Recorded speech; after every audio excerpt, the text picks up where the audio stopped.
अस्सलाम वालेकुम। मैं अरबाब इमदाद हुसैन जोया बात कर रही हूँ। मेरे वालिद के ऊपर आज फिर हमला करवाया गया है। मेरे वालिद के ऊपर सुबह 10 बजे से फायरिंग हो रही है, लेकिन अभी तक वहाँ का कोई लेवीज़ एहलकार, कोई इंतज़ामिया वहाँ पे नहीं पहुँची है।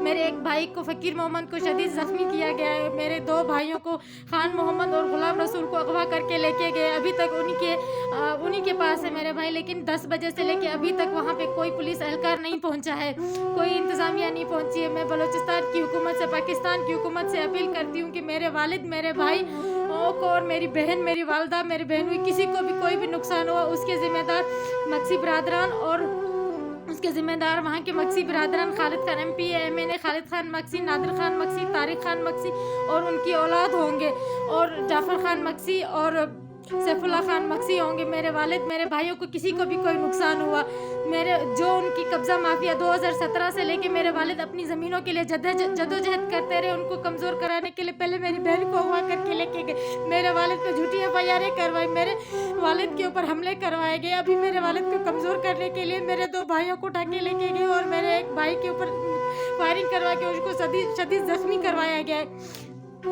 3 जनवरी 2023 को लेवीज़ एहलकार चोरों की तरह, डाकुओं की तरह घर में घुसे हैं, लेकिन आज जब मेरे वालिद वालों पे फायरिंग हो रही है सुबह से, अभी तक वहाँ पे कोई नहीं पहुँचा है। मैं बलूचिस्तान और पाकिस्तान की हुकूमत से अपील करती हूँ कि खुदारा हमारी आवाज़ सुनी जाए और हमारे ऊपर जो जुल्म हो रहा है उससे हमें इंसाफ दिलवाया जाए।